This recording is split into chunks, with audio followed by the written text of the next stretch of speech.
Skype's the worst, huh? Yeah, it's gonna drive me crazy. All right, there we go. All right, looking good. You got a, is that Paul Gasol in the background? Paul Gasol in the background? Yeah, yep, an old Pow jersey I threw up on the wall. All right, I see. Who we got in the photo frame behind you? I've got one of Pow and Kobe. I've got one of Eddie Jones and another one of number 8 Kobe back there. Are you a big Paw guy? Pow, yeah, kind of. I mean, he was so big for those 2010 teams, the 2009 and 2010 championship. He was awesome. So many rebounds. I'll never forget Game 7. That was the worst moment of my basketball life. Still, I don't think it will be surpassed either. Game 7 last year was tough, but didn't draw anywhere close. The 2012 LeBron series was tough, and now LeBron's in Lakerland. How about that? Dude, yeah, I almost wore my Lakers Nation LA Bron shirt, and I'm like, no, that wouldn't be kind to Celtics folks. Although I don't know, I think the Celtics make out pretty well here because now he's out of the East, makes it a lot easier to get through. It made it a victory of an off season for them, which was awesome. I'm sure they're gonna see each other down the line, though, not next year, but in years to come.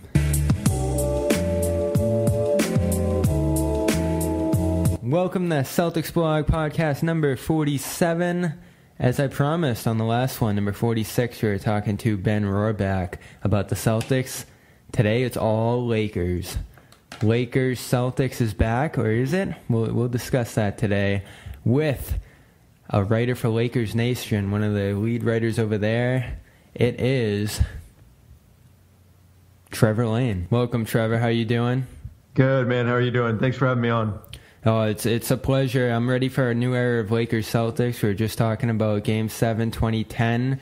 Things have been off since then, and it's been almost a decade, and now, as history goes, the Lakers and Celtics are sort of centers of the basketball universe. They're on the doorstep after the Celtics had a year full of injuries, and the Lakers had a year full of tanking.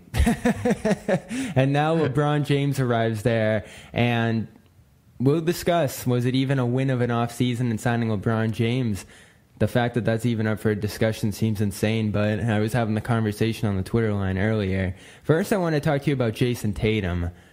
So, does any part of you, as a Lakers analyst, have any regret over not taking Jayson Tatum in the draft last year?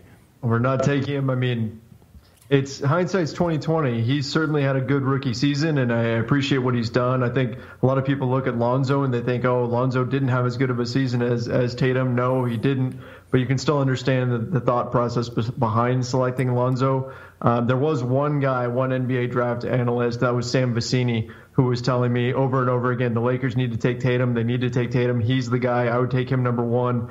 And it turns out he was probably right here because Tatum looks awfully good. He's very Paul Pierce-esque in the way that he works, and actually he did spend a lot of time studying Paul Pierce. So Celtics definitely got a good one, although I have a feeling that Lonzo gets overlooked a little bit because he was so good on the defensive end. That was where most of his value came from, and everybody was expecting offense from him. But yeah, I mean, can't really argue too much that Tatum had the better rookie season, and he sure is an impressive prospect moving forward. You know who else he studies under, too, is one Kobe Bryant, who brought up the discussion. I saw him talking about the fact that Tatum could have been a Laker, and it brought the thought into my mind of the fact that on the surface, I don't know what happened inside the organization, but from afar, it looks like they set their mind on Lonzo Ball and didn't look anywhere else with all the hype of him at UCLA. Definitely a top-flight prospect, and we did see some great production from him last year. But I wonder if they just close the blinds on it just a little bit with LeVar Ball talking about, he's going to be a Laker. And Magic Johnson's fascination for him, too, drove it in big part. I compare it to me picking colleges. I was dead set on Syracuse from the start. I didn't look anywhere else. And then I look back and I'm like, what were some of the other options out there? I didn't see them. Did the Lakers look anywhere but Ball? Yeah, I mean, they did. They brought in a number of guys for workouts, and they made sure that they cast a wide net. But at the end of the day, you look at what they were trying to do. They were trying to create a team that was going to do two things. It was going to defend at a high level and then get out and run. And with those goals in place, Lonzo made a heck of a lot of sense. And, of course, he already had a lot of support from the LA fan base for his playing days at UCLA. So you can still understand why they went the way that they did. We also heard a rumor that Jayson Tatum maybe wasn't too keen on going to the Lakers because they already had Brandon Ingram in place, and that he knew that was the guy they were going to try to build around going forward at the small forward spot. So it could be a little bit of both. Could be that the Lakers were just kind of set on finding a guard that could really be the engine of a more fast-paced, almost Showtime-esque offense that Magic was going to try to create, and that Tatum maybe was pushing back a little bit. Of course, I don't have a whole lot of info on that besides just the one rumor. But yeah, I think it was a combination of things that led to them deciding not to go with Tatum at the second pick. I did have some people talking about that Ingram factor in my mentions, but when you look over at the Celtics, they have Gordon Hayward and Tatum, and Jaylen Brown for that matter, who looks like a small forward, plays the two, but you have basically a three-wing system going. That's the way the league's heading towards. So I look at the Lakers, and I'm like, Ingram and Tatum could fit just fine next to each other. Maybe the shots become an issue, or who's really leading the offense there, but I think it would have worked itself out. The fact is, at the end of the day, it just seems like Tatum went a little bit underrated in the draft board, especially compared to Markelle Fultz. But the thought dawned on me just because we talked so much about Philly missing out on Tatum. Now, the Lakers don't catch a lot of flack for that. Why do you think that is? Is it just because Ball projects to be a pretty good player, too?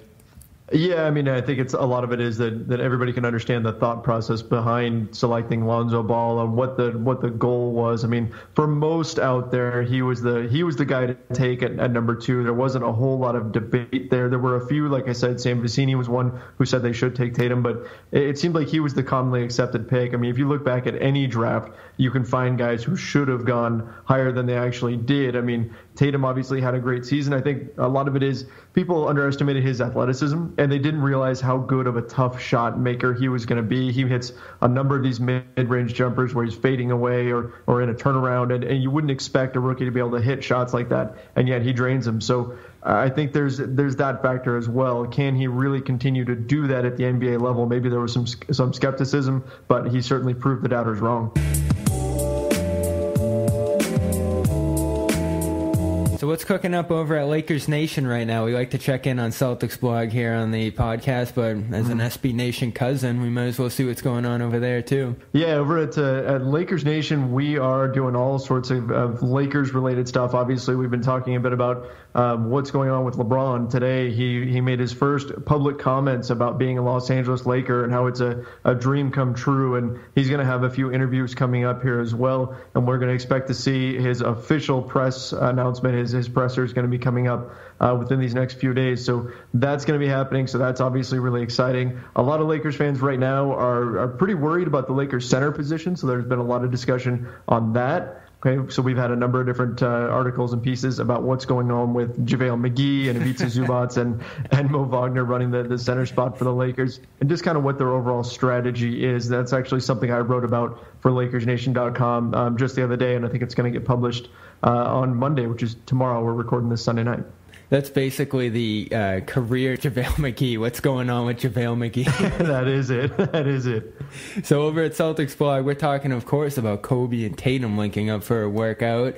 The luxury tax continues to be a point of discussion, as it's going to be for years and years. It drives me crazy sometimes. I hate talking about it, but it's a big deal, as we see with the Warriors, and it's coming with the Celtics now, too. It's amazing that they built the roster that they have without entering the luxury tax yet. They're just getting into it this season.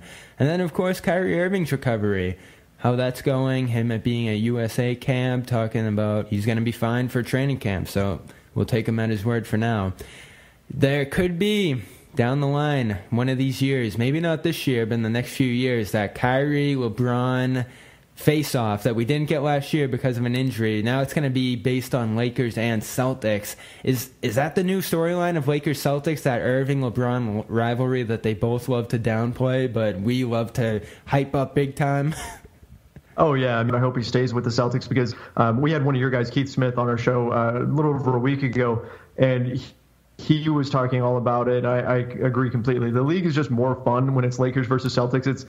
It's like you go back to the 80s where when one team made it to the finals, the other one didn't. There was like this disappointment. There was this letdown. It's just better when you get the Lakers Celtics final, and of course the LeBron versus Kyrie dynamic just adds that much more intrigue to it. So I'm definitely keeping my fingers crossed and hoping that we get another Lakers Celtics finals and we see Kyrie versus LeBron, because there's just going to be that much more drama. And then of course you've got all the other storylines in there. You've got Jaylen Brown versus Brandon Ingram, and then you've got Lonzo Ball versus Jayson Tatum, all guys that were taken within one pick of each other in the draft, and all these other storylines that you can look at. But, of course, the LeBron-Kyrie thing just makes it all that much more juicy and exciting. So I'm hoping it happens. I'm sure you guys are, too. I'm thrilled about it. I can't wait for that to happen. But I remember thinking, probably back in December or January, I was saying, if the Lakers get LeBron, that's it. You know, LeBron's teams win their conferences without a doubt. And I'm like, all right, if LeBron's out in Lakerland, it's going to be Lakers-Celtics, like, bar none next year. But we're in a completely different place now, where all the signings that followed that LBJ acquisition had people scratching their heads. And Michael Beasley had a big comment about that I thought was interesting, because we think of these guys like Lance Stevenson and McGee, as we just said, and the whole gang that they got together out there in L.A. is a bunch of goofballs or knuckleheads or whatever name you want to use to describe the band of characters that they have there, that apparently I heard James had some say in bringing together there. What do you make of that roster? Did it shock you as much as it seemed to puzzle the rest of the league, the band that LeBron grouped together? Oh, yeah. I mean, it's definitely surprising. There have been a number of names, from the meme team to the Suicide Squad, this group of kind of NBA villains that have come together to join up on the Lakers. But it's interesting, that's for sure, that this is the path they took, because for so long, I mean, the standard operating procedure for building a team around LeBron has been get shooters, as many shooters as you can, put them around LeBron, let them feast on the spacing that he creates. And the Lakers went another route. They added guys like Rondo, who all of you guys know a ton about, Lance Stevenson, JaVale McGee, and now Michael Beasley, guys who have been known for having some issues in terms of just being a little bit difficult to deal with. And yeah, I mean, it's a little bit surprising that they went this way, but it appears that what they're trying to do is focus on defense first, try to get the stops that they need, and then get out and run and transition. Yeah, it would be great if they could find shooters, but we know that one of their goals was also to make sure that they only signed one-year contracts so that they can go after a max free agent next summer. So that's part of the equation here, too. They were looking for guys who are willing to accept these one-year deals. Plus, I believe that the reason why LeBron signed off on these guys is because he's battled them before, and these are guys who didn't back down from him. These are guys who really got into it and fought him, and so that's got to be a part of the factor here too, is that LeBron was looking for guys that he wanted to be in the foxhole with and ready to go to war with. So is it all going to work out? I don't know, but it's certainly going to be interesting. It's going to be a lot of fun to cover them, because you never know what's going to happen at any given moment with this cast of characters. And another parallel we have now with Celtics-Lakers, as we continue to talk about that, is Rajon Rondo landing in an LA uniform, which is equally shocking for his presence next to LeBron, who he once couldn't stand. As you just brought up there's a whole cast of characters who have butted heads with LeBron in the past there. And then this is a guy who battled the Lakers twice in those finals, the only remnants of those finals series that we have there, besides Luke Walton, I guess, on the sideline. But it's just going to be so weird, like you said, to see Rondo suiting up in that uniform. I guess it just summarizes what's been a weird career for Rondo as a whole. Yeah, I mean, it has been. He's bounced around a bit, but obviously he's still incredibly valuable. You look at what he did with the New Orleans Pelicans, and he was tremendously impactful there. I was really impressed when I went back and looked at the footage, how often Rondo is now throwing the hit-ahead pass, because my interpretation of Rondo's game, or my impression of his game, had always been he's the kind of point guard that pounds the ball 50 times on a possession, dribbles through the paint, right? He looks, and then eventually makes the pass that's going to lead to a basket. And that's kind of just the way he plays. When the Pelicans sped everything up, when DeMarcus Cousins went out, they pushed down on the turbo button and their pace went through the roof. Rondo was throwing the Lonzo Ball-esque hit-ahead passes, and I think that's something that really caught the Lakers' attention. Rondo and the Lakers have been kind of circling each other for years now. We think back to Kobe and Rondo having breakfast a long time ago. But Kobe gets around. That's right, he does. He's the kind of guy who talks to everybody. But yeah, I mean, now that Rondo's throwing those passes too, it gives you some hope. that there's going to be some continuity from the first unit into the second unit, and that Rondo can indeed play the style of basketball that the Lakers want to play right now. So Kyrie's been talking to everybody too, so that has people nervous with him heading free agency next summer. We're basically drumming up like 3 storylines or 4 storylines in the quiet East. It's the tax, it's Marcus Morris, who hit us over at Celtics blog with "It's always minutes for a versatile bully" after Jeff Clark wrote that he might not have so many minutes this year. So that was funny, but it's so quiet in the East. If we remember that Ringer video last year, it was LeBron and Hayward in like a garden, and then the West just being like a complete bloodbath between all the teams out there.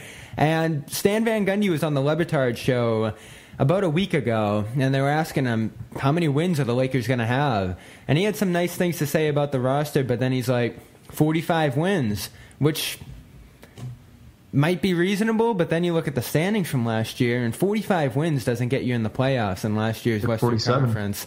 Right. So what do you make of that? What are you expecting the win total to be next year? It's hard to project.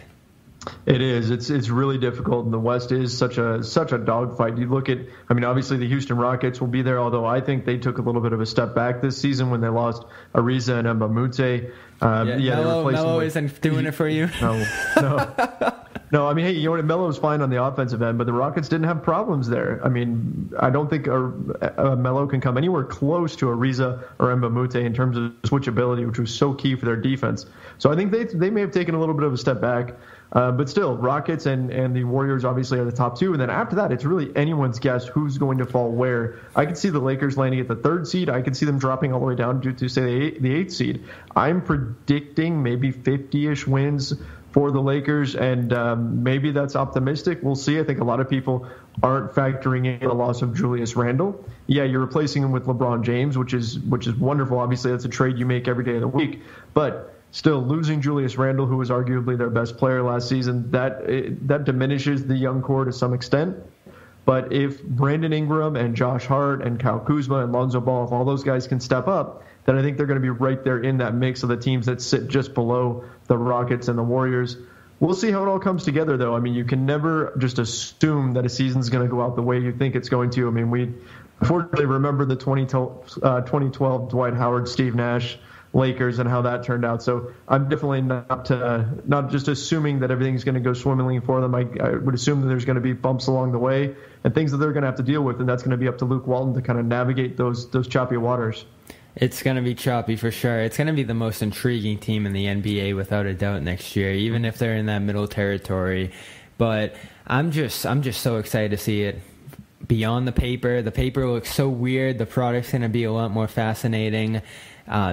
I guess the next question I have is, how does this team end up navigating through the Western Conference? It's going to be difficult this year. I don't even think they have finals expectations. Maybe that's an upside that they can push for, but the finals expectations are going to come later. For now, what's it going to take for them to navigate through the East, and what are some short-term goals, or not the East, the West, and what are some short-term goals for them, you think?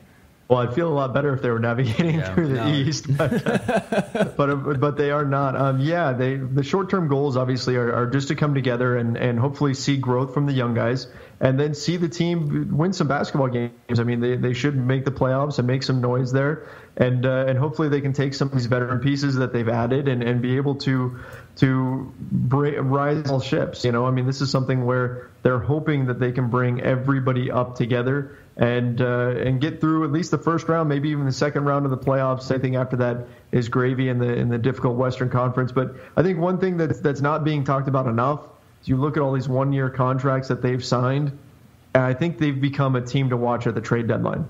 I think if there's a star out there that's ready to be moved, say the Toronto Raptors still feel like Kawhi Leonard is on his way out the door, I think the Lakers are going to be a team to watch, because they've now set themselves up to have the expiring contracts and the pieces necessary to go and make a big move and then maybe really make some noise in the playoffs if they can bring in another star. So not saying it's going to happen, because you never know when a star is going to hit the market, but they position themselves well to be able to go after somebody if a name does pop up before the trade deadline.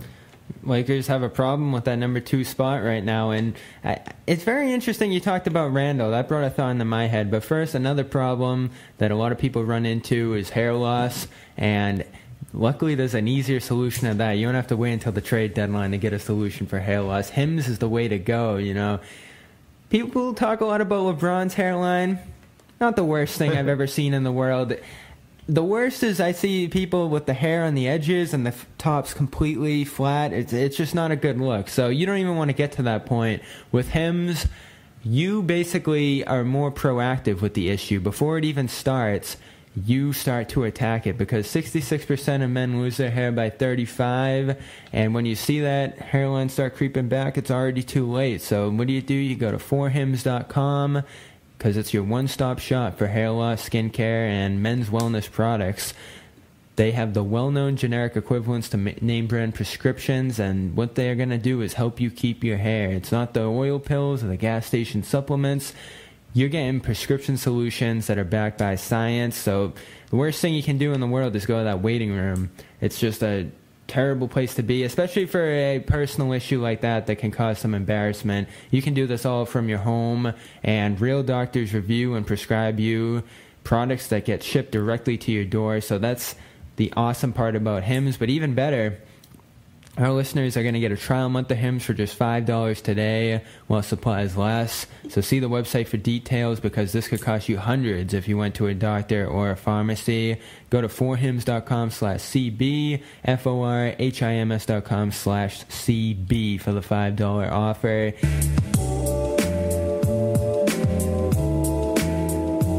Julius Randle. Let's circle back to him. Was it devastating to see him go for the team, you think? I was shocked that it happened so suddenly after the James signing. It didn't even seem like there was a line of negotiation after that. They let him go on the qualifying offer, and then he was on his way to New Orleans.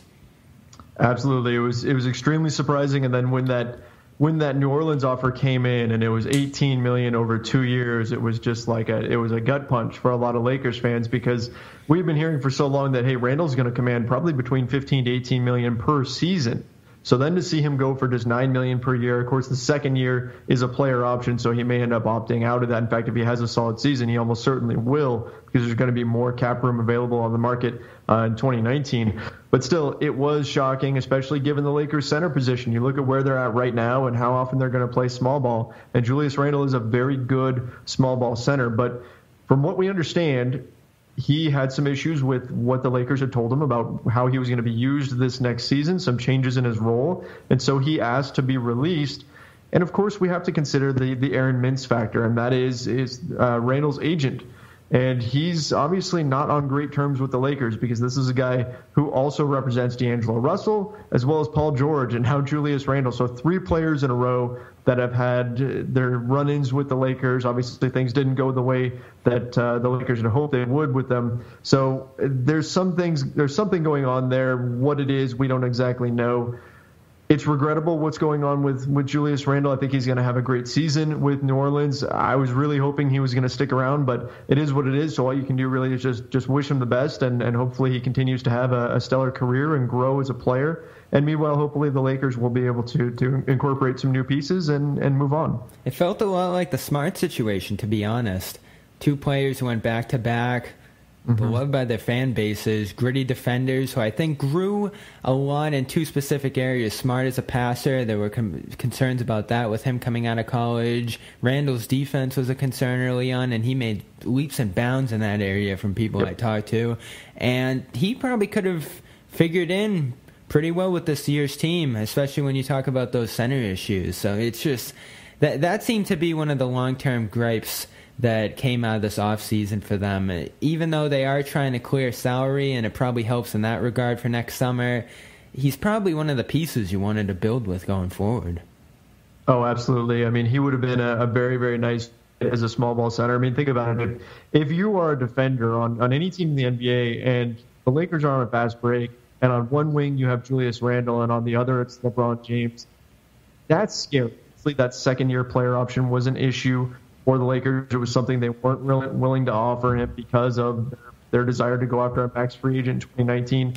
But, yeah, it's disappointing because for so long Lakers fans have been looking at, okay, what free agents can we get? Can we get this player or that player? And so many times you see a guy who's good, but he's restricted. And so then the Lakers probably aren't going to bother going after him. Well, finally, the Lakers were in a situation where they had one of their own guys that would be great to keep and had that restricted tag on. So everything said the Lakers were in just a wonderful bargaining position with Randle, and they decided to turn that down and just let him walk away. Again, I feel like there must have been some other things going on behind the scenes, but overall, fans, yeah, I mean that's been probably the most disappointing part of the offseason. But again, getting LeBron James kind of eases quite a bit of that pain.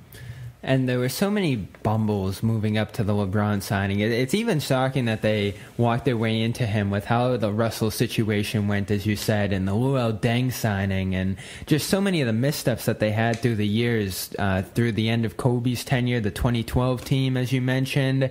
So many things went wrong for the ultimate right. But as no guys come in this summer, I was just talking with someone on the Twitter line who made the best of this offseason. And Toronto comes to mind. Oklahoma City getting rid of Melo, as we alluded to, is definitely a win. Keeping Paul George, too, for that matter. Could the Lakers even make the case for a top 3 offseason this summer? Even with signing LeBron, like, it's stunning to think that you get LeBron, you'd imagine that you won the offseason, but just with how the rest of the roster and the future uncertainty comes into play now, could they call this summer a win, even though they didn't come away with that second star? Oh, absolutely, 100%. I mean, LeBron is the best player in the game, and the Lakers landed him. All these other pieces that we're talking about, these are ancillary pieces. Julius Randle is not an all-star. JaVale McGee and Rondo and all those guys may be head-scratchers and everything in some regard, but you can see a little bit of the vision. Maybe it all works.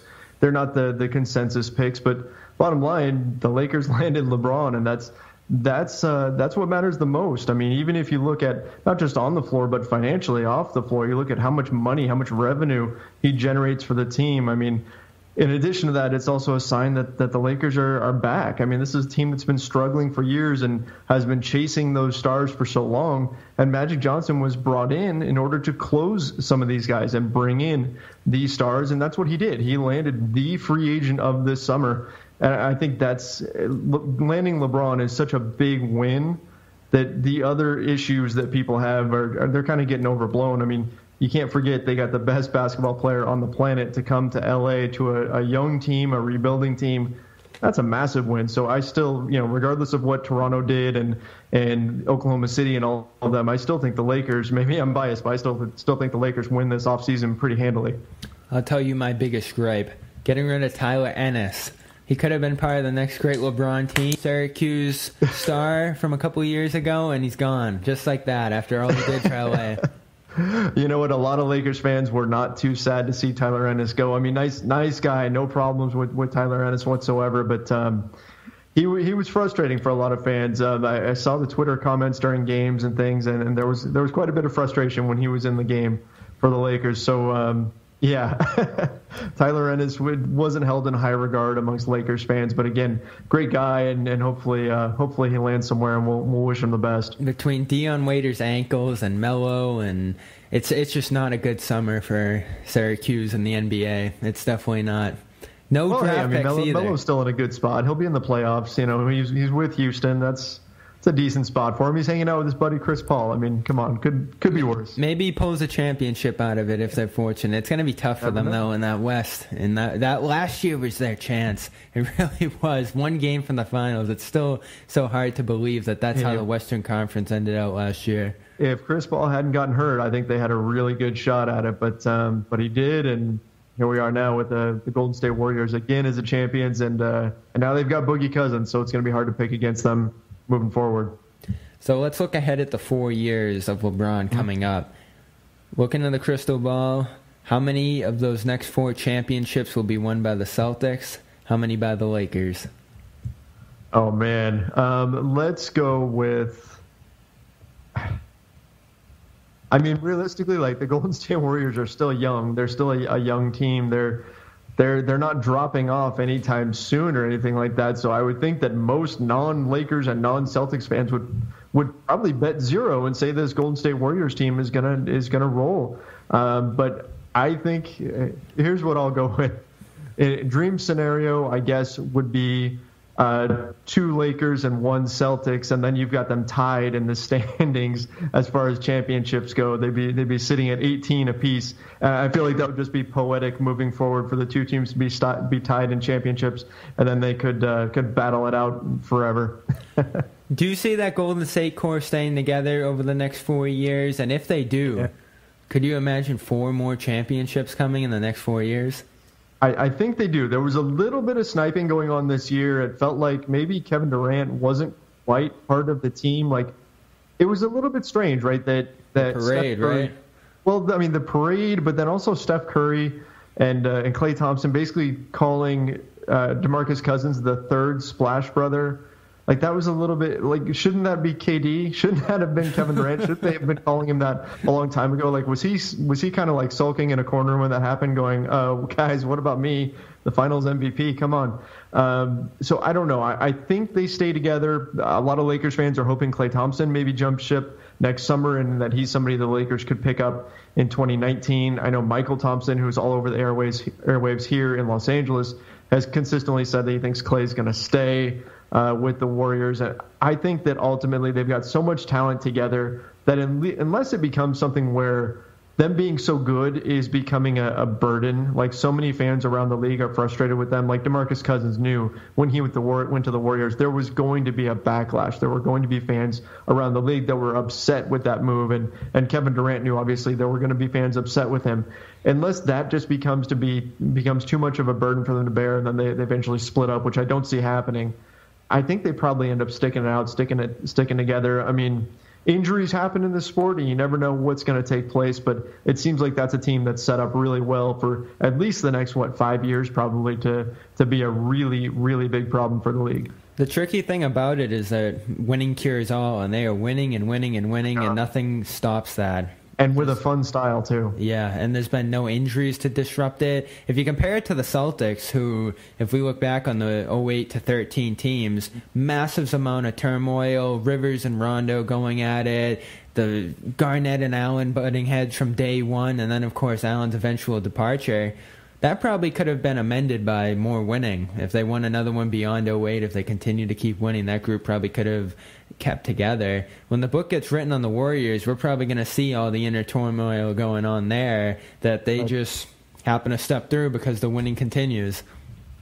Yeah, absolutely. I mean, winning cures all, as you said, so it's something where it'll probably stay quiet now, but I'm going to be really interested to hear what stories these guys tell once they're retired. Like, I think then all the secrets are going to come out. You know, was Steph really upset about KD winning finals MVP? Does Kevin Durant really feel left out? I think we're going to start hearing about all that kind of stuff. But for right now, as long as they're winning and as long as things are going well, that's a team that can absorb an injury, 2 injuries to stars, and still be just fine. So, I mean, you got to be a little bit jealous about how well set up the Golden State Warriors are going forward. They're going to be a tough out for anybody.